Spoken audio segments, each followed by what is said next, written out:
আমরা নারীদের রাজনীতিতেও নতুনভাবে দেখতে পাবো। সংসদে আমাদের কিন্তু সমান প্রতিনিধিত্ব আমরা চাই। আমাদের নারী আন্দোলনের পক্ষ থেকে অনেকগুলি আলোচনা আছে, অনেকগুলি দাবি আছে, অনেকগুলি প্রত্যাশা আছে সরকারের কাছে এবং নির্বাচন কমিশনের কাছে। কারণ আমরা মনে করি যে আমরা যেহেতু জনগণের অর্ধেকের বেশি, ভোটারেরও আমরা কিন্তু অর্ধেকের বেশি। যদিও ভোটার লিস্টে আজকে আমরা শুনলাম যে নারীদের সংখ্যা কিন্তু কম ছিল পুরুষের চেয়ে, তো এটাও কিন্তু একটা প্রমাণ যে আমাদের সমাজে নারী কি বলা যায়, নাগরিকের সমান মর্যাদা নাই। যে ভোটার লিস্টেও কিন্তু নারীর সংখ্যা কম ছিল, কিন্তু ইলেকশন কমিশন থেকে ওনারা উদ্যোগ নিয়ে এটাকে সংশোধন করার চেষ্টা করছেন এবং এই ঘাটতিটা অনেকটা পূরণ হয়েছে।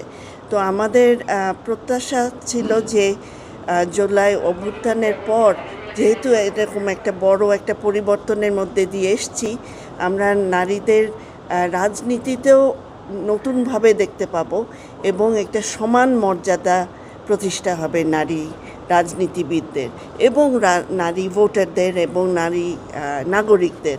সেই জন্য আমরা মনে করেছি যে সংসদে আমাদের কিন্তু সমান প্রতিনিধিত্ব আমরা চাই। এখন এটা আজ হবে নাকি 10 বছর পর হবে সেটা আমরা আলোচনা করতে পারি। এক্সট্রিম মশার কয়েল প্ল্যান্ট ফাইবার দিয়ে তৈরি, ডেঙ্গু চিকুনগুনিয়া বাহি সহ যে কোনো মশার বিরুদ্ধে দেয় এক্সট্রিম সুরক্ষা। কিন্তু আমাদের মনে হয়েছে যে ঐক্যমত কমিশনে যে আলোচনাগুলি হচ্ছিল সেটা আমাদের নারীদের বিহীন একটা আলোচনা হয়েছে। যেই সিদ্ধান্তগুলি নেওয়া হচ্ছে সেটা আমাদের মতামত ছাড়া নেওয়া হয়েছে।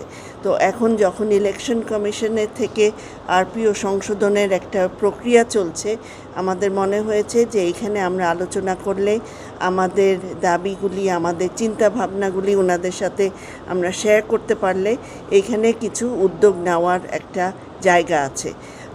আমরা একটা খুব ভালো আজকে আলোচনা করেছি, আমাদের চিন্তাভাবনা ওনাদের সাথে শেয়ার করেছি।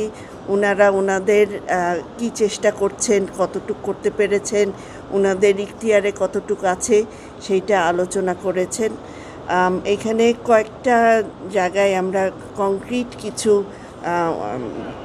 পেয়েছি, মানে আউটকাম পেয়েছি বলা যায়। যে ওনারা একটা কোড অফ কন্ডাক্ট এখন অনুমোদন করে এনেছেন গভর্নমেন্টের থেকে, যেটা আজকে এসছে।